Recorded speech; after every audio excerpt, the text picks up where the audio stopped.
And I have a Bible Belt district, very, very conservative, very religious, and people detest drugs, as I do. I think the use of drugs are horrible. Even as a physician, I think most of the drugs that doctors prescribe are horrible too.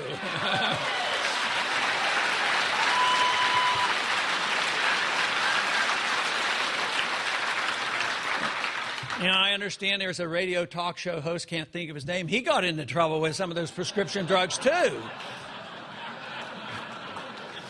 But my suspicion is what happened, why that never hurt, because both Republicans and Democrats spent a lot of money, that's been 10 years ago or so, against me on this drug issue, and it never seemed to stick, because I think a lot of people either knew of or had some kid or some relative known, you know, somebody that got into drugs and ended up in prison, and all kinds of stories. And besides, it doesn't take a genius to figure out that maybe we should think about treating somebody who's addicted to a drug. Maybe it's something like being addicted to alcohol. What if we put all our alcoholics in prison? You know, the trouble is when I say that stuff in Washington, there's always somebody popped up and says, yeah, that's what we ought to do.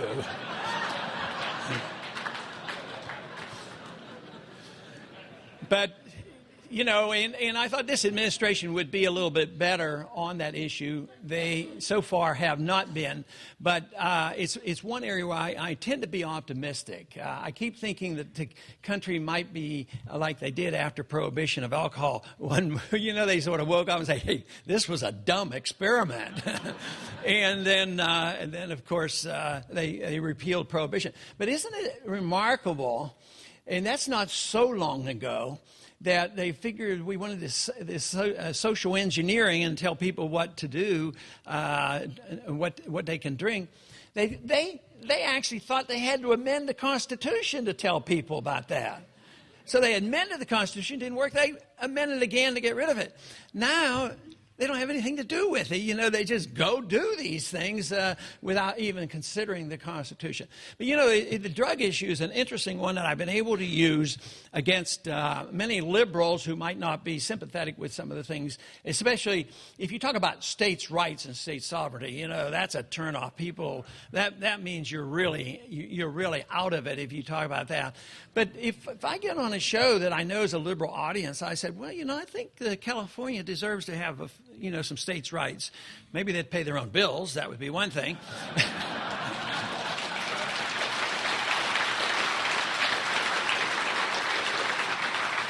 But then, if they have enough compassionate conservatives in California that says that sick people who have cancer or AIDS, would be permitted to use their own marijuana and maybe get some relief, maybe the state of California ought to have the right to say that instead of the federal government coming down hard on the state and telling them what to do, and they understand that argument. Matter of fact, the left understands the argument about environment regulations. Some states are much stricter on what they want done. And under the Constitution, that might not be a wise choice, but under the Constitution, Washington shouldn't be telling the state of Washington or California, anybody, exactly what they want to do, and that they should.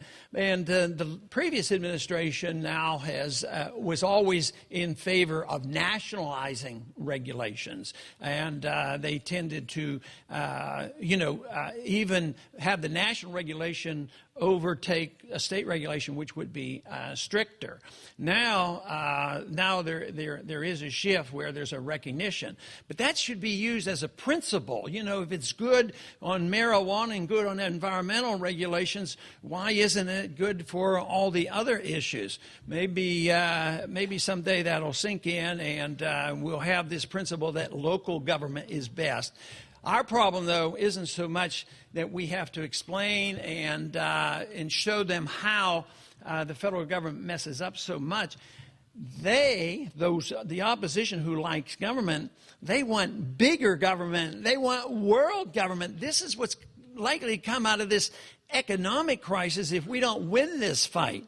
Is they want to take this and they want another international bank. They want the United Nations, the IMF, running it. They want these special drawing rights, this stuff they used to call paper gold, as to be the money of the world.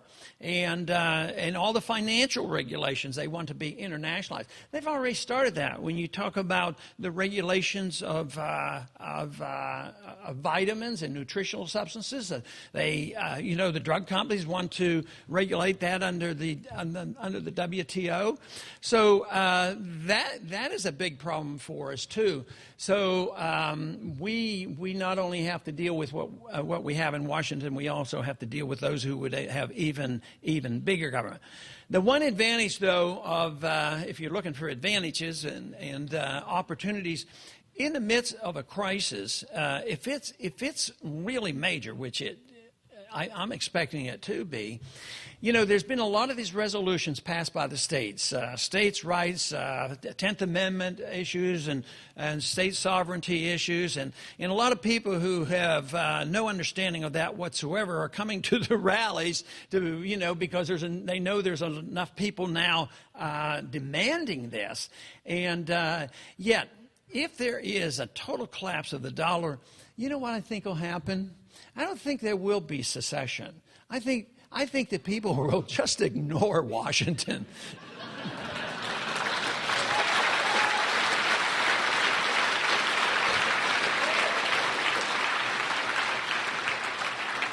I suggested that in one audience that could be possible. I know it wouldn't be in this audience. Some of them said, there are a few who already just ignore Washington.